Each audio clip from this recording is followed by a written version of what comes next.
the agreed action plans. Now let me turn to taxation measures. Having talked about expenditure, the money being allocated here and there, now it is the time to see where money is coming from. Taxation measures. Mr. Speaker, following the tragic events of 25th June of 2024, which I hope will never be repeated again in this country, a day that remains etched in our hearts, government was reminded of the need to always listen to the voices of our citizens. As I mentioned at the beginning of this statement, I championed public engagements with Kenyans of all walks of life while putting together this budget and the supporting policy measures. Mr. Speaker, over the last 1 month, focus has been more on the Finance Bill 2026. And like I mentioned, I engaged Kenyans widely in town hall meetings, various media stations, Bunge la Mwananchi at Jivanji Gardens here in Nairobi, Ongata Rongai in Kajiado, comrades at the University of Nairobi, Citizen Digital X-Space, just to mention but a few. I wish to thank all Kenyans who took time to attend these forums and engage with me. My assurance is that their voices have been reflected in the proposal that I'm presenting today. Mr. Speaker, in preparing these proposals, I have been guided by the overriding principle of placing the well-being of the common Mwananchi first.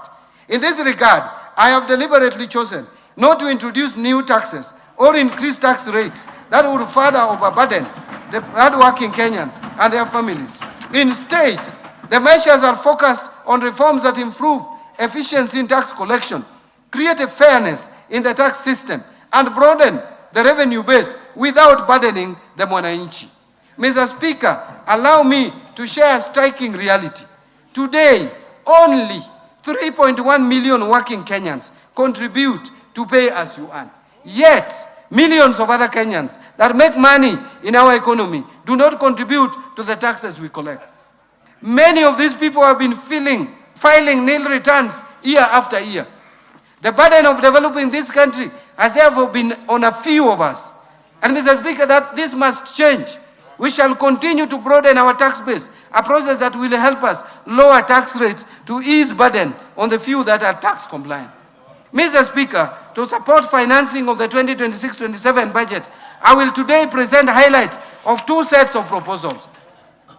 The first set of proposals relates to custom measures agreed upon by the East African Community Ministers, Cabinet Secretaries responsible for finance and economic affairs during this year's pre-budget consultations held in Arusha, Tanzania on 15th May 2026, and which we will conclude this coming weekend. The measures agreed upon target to support local manufacturing, promote value addition, strengthen industrial competitiveness, enhance food security, protect jobs, and align the regional tariff structure with Kenya's economic development projects. The second set of proposals are contained in the Finance Bill of 2026. These measures are guided by three key principles. First, efficiency, to ensure tax collection is done with minimal leakages and ease compliance. Second, fairness, to ensure that the tax burden is shared equitably among all. And third, simplicity, to ensure that compliance with tax laws is straightforward, transparent, and predictable for all Kenyans. Mr. Speaker, the measures I present today, majority of which are targeted to simplify tax compliance and strengthen tax administration, are expected to yield an additional Kenya shillings 98.9 billion in terms of revenues. So let me turn to custom measures.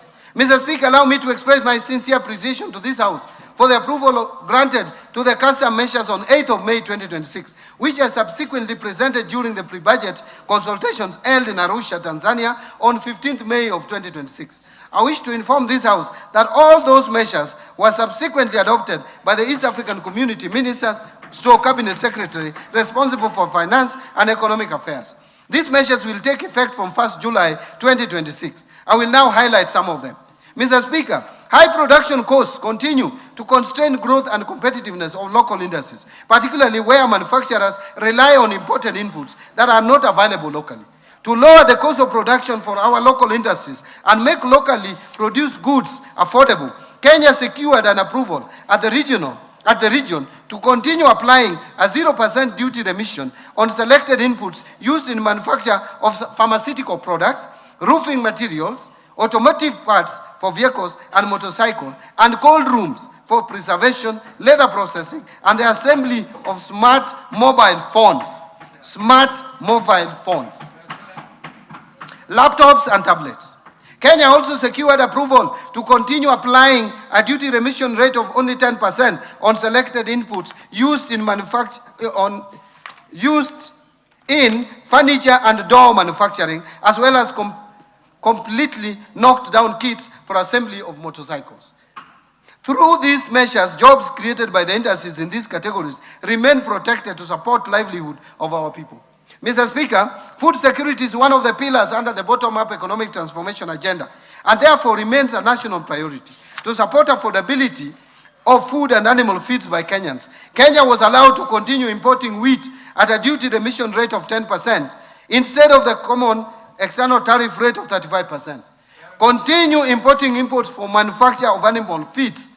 I want to repeat. Continue importing inputs for manufacture of animal feeds duty-free under the East African Community Duty Remission Scheme, and apply a 0% import duty on dates consumed by our Muslim brothers and sisters during the period of Ramadan in 2027. Kenya also secured approval to continue applying an import duty of 35% or $200 per metric ton, whichever is higher, on imported rice instead of the common external tariff rate of 75% or $345 per metric ton.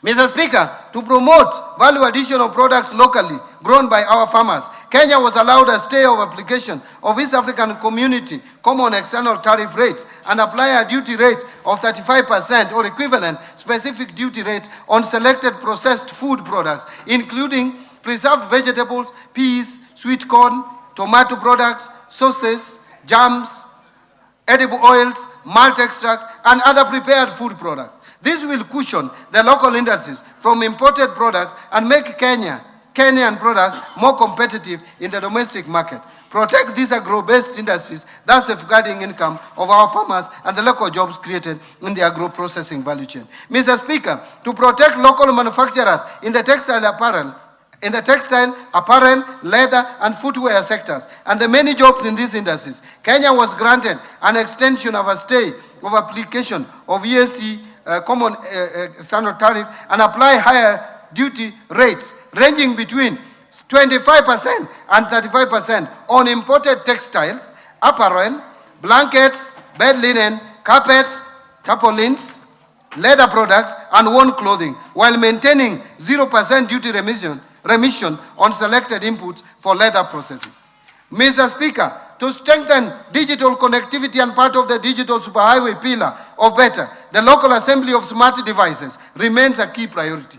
Expanding access to affordable smart telecommunication devices will enable more Kenyans participate in the digital economy and benefit from emerging opportunities in business and innovation. With this in mind, Kenya requested and was granted a 0% duty remission on inputs used in the assembly of smartphones, laptops, and tablets. Additionally, optical fiber cables and recorded software products will be imported at a higher tariff rate of 10% instead of the EAC common external tariff rate of 0%.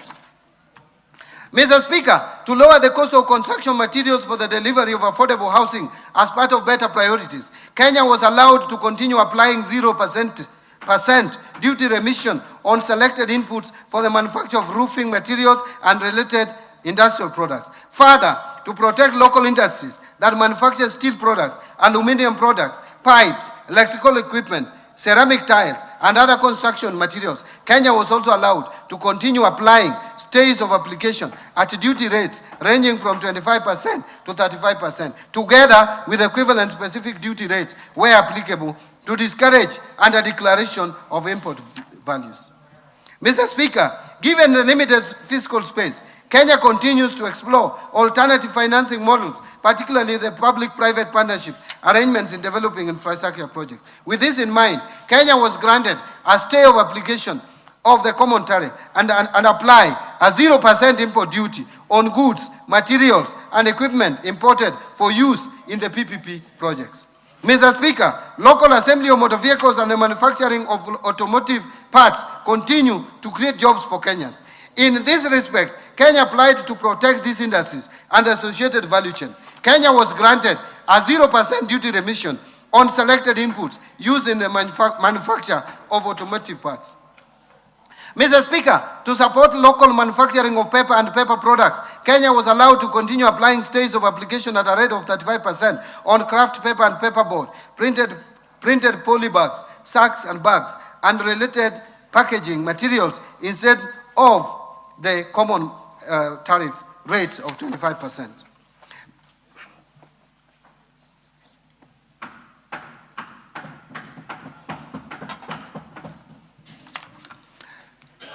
Mr. Speaker, to protect local manufacturers of household and industrial products and the jobs therein, Kenya will continue to the stays of application under the common tariff rates and apply rates ranging from 25 to 35%, together with equivalent specific duty rates where applicable on products including LPG stoves, cookware, aluminium products, steel products, electrical equipment, and related manufactured goods.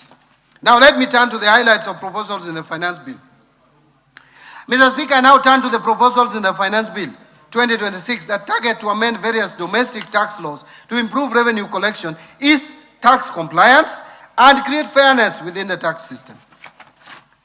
Under income tax, Mr. Speaker, currently certain corporate restructurings, such as mergers, amalgamations, or internal reorganizations are exempt from capital gains tax. To encourage the establishment and growth of real estate investment trusts, the bill is proposing to extend the exemption to qualifying property transfers into approved real estate investment trusts to avoid selective treatment or application. Mr. Speaker, to promote fairness, improve consistency within the tax system, and support investment in the petroleum sector, the bill is proposing to reduce the corporate tax rate applicable to non-resident petroleum contractors to 30% from 37.5%. This will harmonize with the rate that is applicable to other non-resident companies. The bill further clarifies that repatriated income earned by non-resident petroleum contractors will be subject to tax at the rate of 15%, consistent with the treatment applicable to other non-resident persons operating in Kenya. Mr. Speaker, the current framework for taxation of trusts is complex and may create uncertainty in the taxation of trust incomes and distribution. To improve clarity and align the framework with the international best practices, the bill is proposing to introduce a single point taxation system at the trustee level and removes the risk of double taxation for beneficiaries, thereby improving compliance and reducing opportunities for tax avoidance. Mr. Speaker, the bill does not propose to increase monthly income tax. I wish to state that. On the contrary, the bill is proposing a simplified tax framework for non-resident persons who earn monthly rental income in Kenya but do not pay tax on that income. In this case, therefore, non-resident landlords will be required to register and account for tax directly, especially where the property is not managed through a property agent, while preserving the existing withholding tax framework where non-residents are currently complying with their tax obligation. Mr. Speaker, this proposal will not result in higher rent or additional burden on existing tenants that reside in properties owned by non-residents. Mr. Speaker, currently any persons making payments to non-resident ship owners and charterers are required to withhold and remit tax on shipping income. This has affected compliance, particularly where persons producing shipping services are not aware of the withholding obligations. To simplify the administration of the tax and provide greater certainty in its collection, the bill is proposing to place the responsibility for payment of the tax on resident shipping agents and provide a clear timeline for remittance being within 5 days after receipt of payment or before the ship leaves the port of landing, whichever is earlier. Mr. Speaker, currently the deadline for filing tax returns is 30th June of every year for all categories of income, which leaves no room for verification and validation of filed returns before the commencement of another financial year. To provide sufficient time for verification and validation of returns, I propose revisions to the timelines for filing individual income tax returns. Under the proposal, taxpayers with nil returns will be required to file within 1 month after the end of the year of income, because they have nil returns anyway. while taxpayers whose income is fully taxed at source, including persons earning employment income only, will file within 4 months after the end of the year of income. All other taxpayers are required to file their return by 30th of June every year. All businesses will still continue to file their returns by 30th of June every year. So it is not true that we are reducing for everyone, making filing returns complicated. Mr. Speaker, currently gains arising from offshore transfers, where the value of the transferred shares is derived from assets located in Kenya, are not taxed. To ensure that gains derived from Kenya assets remain taxable in Kenya, irrespective of how the transaction is structured, the bill therefore proposes to amend the Income Tax Act to ensure that all gains from transfer of assets located in Kenya get same tax treatment, irrespective of the location of the beneficial owners. Mr. Speaker, when companies make profits, those profits should find their way back to shareholders within a reasonable time. Currently, some companies have been holding back their profits indefinitely, simply to defer paying dividend tax. This is a loophole that needs to be addressed. In order to provide greater certainty in the application of the deemed dividend provision, which is already in law, and discourage indefinite retention of profits solely for purpose of deferring dividend taxation, the bill is proposing to introduce a minimum deemed dividend distribution threshold of 60% of undistributed income. Mr. Speaker, rapid advances in technology have transformed the way businesses make payments, distribute software, and provide services across borders. However, the current Income Tax Act provisions do not clearly address the tax treatment of certain payments arising from software distribution arrangements, payment card schemes, payment processing systems, and related digital platforms. This has created uncertainty and disputes regarding the taxation of interchange fees, merchant service fees, and other payments made for access to this system. The bill therefore proposes amendments to clarify the definition of management of professional fees and royalties in order to provide a clear legal framework for taxation of such payments and reduce opportunities for revenue leakage. Mr. Speaker, gambling activities have grown significantly in recent years, particularly through digital platforms. While these are legitimate activities, winnings from gambling are income, and like any other income, they should be taxed. The bill therefore proposes to introduce withholding tax on winnings, lotteries, and prize competitions. Mr. Speaker, the scrap metal trade is a significant economic activity that supports the livelihood of many Kenyans. To improve traceability of transactions and strengthen compliance for scrap metal trade, the bill proposes to introduce a withholding tax on incomes earned from the sale of scrap metal at a low rate of 1.5% of the gross amount paid. Mr. Speaker, currently payments made by the national carrier to non-resident service providers are exempt from payment of withholding income tax, while similar payments when made to residents are taxed. To promote fairness and ensure consistent tax treatment between resident and non-resident service providers, the bill proposes to remove the exemption from withholding tax on payments made by the national carrier to non-resident service providers. Value-added tax, VAT. Mr. Speaker, I will now turn to the proposed amendments to the value-added tax. Mr. Speaker, dialysis remains a life-sustaining treatment for many Kenyans living with kidney disease. Yet the cost of essential renal treatment equipment continues to place pressure on households and healthcare providers. The bill therefore proposes to exempt dialyzers, which is a critical life-saving component for patients experiencing kidney failure, from VAT to reduce their cost and make renal treatment affordable. Mr. Speaker, the government recognizes the important role that trade is in used clothing and footwear, commonly known as mitumba, continues to play in supporting livelihood and affordable access to clothing across the country. To simplify compliance, the bill proposes to charge VAT at the point of importation, while subsequent domestic sales of worn clothing and worn footwear will be exempt from VAT. This means that mitumba traders selling to everyday Kenyans will not be burdened with VAT obligations. Contrary to what is being said out there, we are making mitumba more and more cheap because there will be no multiple VATs. You only pay once at the point of entry. Mr. Speaker, currently passengers arriving at the ports of entry in Kenya are allowed VAT exemption on value of goods not exceeding only $300. This threshold has remained unchanged and has not kept pace with the current realities. The bill, therefore, is proposing to increase the VAT exempt threshold on value goods for passengers arriving at the ports of entry from $300 to $2,000. Mr. Speaker, the scrap metal sector plays an important role in supporting local manufacturing and recycling activities, but presents us significant challenges in administration of input VAT.